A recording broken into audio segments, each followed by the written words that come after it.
Assalamualaikum warahmatullahi wabarakatuh.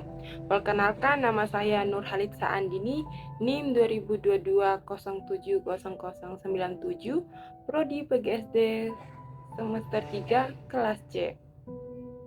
Video ini dibuat untuk memenuhi tugas UAS mata kuliah Metode dan Strategi Pembelajaran dengan dosen pengampu Anita Nurgufiani, MPD. Materi strategi pembelajaran langsung. Strategi pembelajaran langsung adalah pendekatan instruksional yang terstruktur, runtun, dan dipimpin oleh guru. Dan penyajian materi kepada siswa oleh guru dilakukan dengan cara demonstrasi atau ceramah. Dengan begitu, untuk melatih siswa agar dalam belajar bisa sesuai dengan pengetahuan deklaratif dan prosedural yang sistematis, serta pembelajaran bisa dilaksanakan secara perlahan dan berjenjang. Dengan kata lain, guru melakukan pengarahan proses pembelajaran atau melakukan instruksi kepada siswa, sedangkan siswa diarahkan oleh guru. Pengetahuan prosedural adalah penguasaan siswa dalam bentuk teori, konsep, generalisasi, fakta, dan prinsip. Sementara pengertian deklaratif merupakan pemahaman siswa dalam praktek atau merealisasikan. Bisa diartikan bahwa prosedural adalah teori dan deklaratif adalah praktek. Ciri-ciri strategi pembelajaran langsung. Yang pertama, proses pembelajaran memiliki tujuan yang jelas. Yang kedua, dalam melaksanakan pembelajaran, lingkungan belajar telah tersusun dengan sistematis. Yang ketiga, materi yang akan disampaikan telah tersusun secara sistematis, mau baik langkah-langkah maupun sintaksnya. Yang keempat, adanya perubahan keterampilan dan sikap secara langsung. Yang kelima, berpusat pada guru. Tujuan strategi pembelajaran langsung. Siswa diharapkan mampu menguasai pengetahuan deklaratif atau teori sebagai syarat agar siswa mampu menguasai pengetahuan prosedural atau praktek. Dengan demikian, mereka dapat melakukan sesuatu kegiatan dengan berhasil secara efektif dan efisien.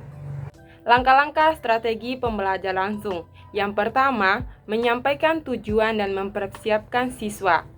Di sini, guru memiliki peran untuk menjelaskan tujuan pembelajaran dan bagaimana gambaran materi, serta memotivasi dan mempersiapkan siswa untuk memulai pembelajaran. Yang kedua, mendemonstrasikan pengetahuan dan keterampilan. Di sini, guru memiliki peran untuk menyajikan informasi pengetahuan atau mendemonstrasikan keterampilan yang sesuai secara bertahap.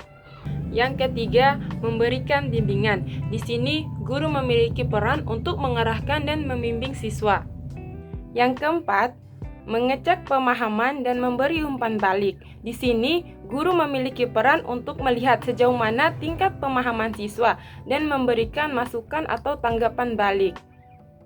Yang kelima atau yang terakhir, memberikan latihan dan penerapan konsep.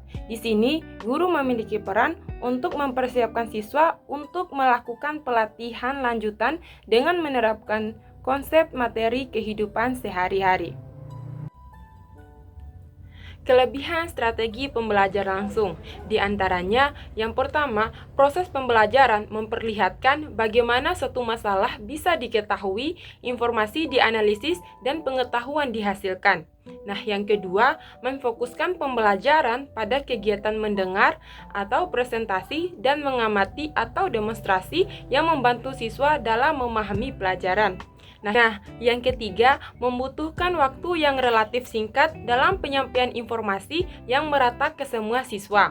Nah, yang keempat, menekankan pada pembelajaran pada poin penting atau materi-materi yang sulit bagi siswa dan bisa diterapkan dalam kelas besar maupun kelas yang kecil.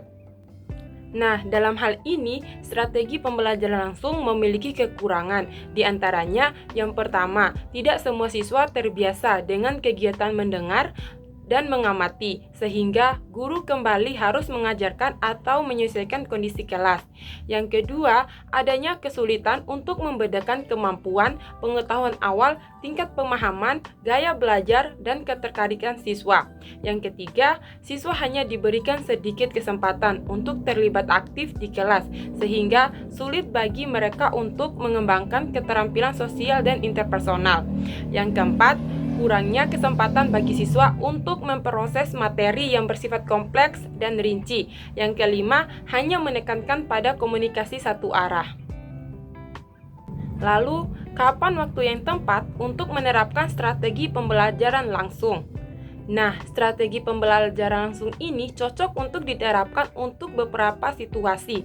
Di antaranya, yang pertama, ketika guru ingin mengenalkan suatu bidang pembelajaran yang baru dan memberikan garis besar pelajaran dengan mendefinisikan konsep-konsep kunci dan menunjukkan keterkaitan di antara konsep-konsep tersebut.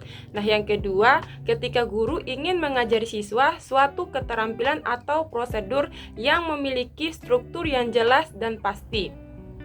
Yang ketiga, ketika guru ingin memastikan bahwa siswa telah menguasai keterampilan-keterampilan dasar yang diperlukan dalam kegiatan-kegiatan yang berpusat pada siswa, misalnya penyelesaian masalah. Yang keempat, ketika guru ingin menunjukkan sikap dan pendekatan-pendekatan intelektual, misalnya menunjukkan bahwa suatu argumen harus didukung oleh bukti-bukti atau bahwa suatu penjelasan ide tidak selalu berujung pada jawaban yang logis. Yang kelima, ketika subjek pembelajaran yang akan diajarkan cocok untuk dipresentasikan dengan pola penjelasan, pemodelan, pertanyaan, dan penerapan. Yang keenam, ketika guru ingin menumbuhkan keterkaitan siswa akan suatu topik. Yang ketujuh, ketika guru harus menunjukkan teknik atau prosedur-prosedur tertentu sebelum siswa melakukan suatu kegiatan praktik. Yang kedelapan, ketika guru ingin menyampaikan kerangka parameter-parameter untuk memadu siswa dalam melakukan kegiatan pembelajaran kelompok atau independen. Yang kesembilan, ketika para siswa menghadapi kesulitan yang sama yang dapat diatasi dengan penjelasan yang sangat berstruktur. Yang ke-10, ketika lingkungan mengajar tidak sesuai dengan strategi yang berpusat pada siswa, atau ketika guru tidak memiliki waktu untuk melakukan pendekatan yang berpusat pada siswa. Kesimpulannya, dengan menerapkan strategi pembelajaran langsung, guru bisa mengetahui kemampuan peserta didik dengan lebih detail, karena kemampuan siswa pada tahap seperti teori prosedural hingga praktek deklaratif bisa diketahui. Selain itu, dengan adanya data yang terkumpul juga bisa lebih jelas. Dengan modal tersebut, pembelajaran bisa meningkat ke tahap selanjutnya. Sekian penjelasan dari saya. Bila ada salah kata mohon maaf. Wabillahi taufik wal hidayat. Wassalamualaikum warahmatullahi wabarakatuh.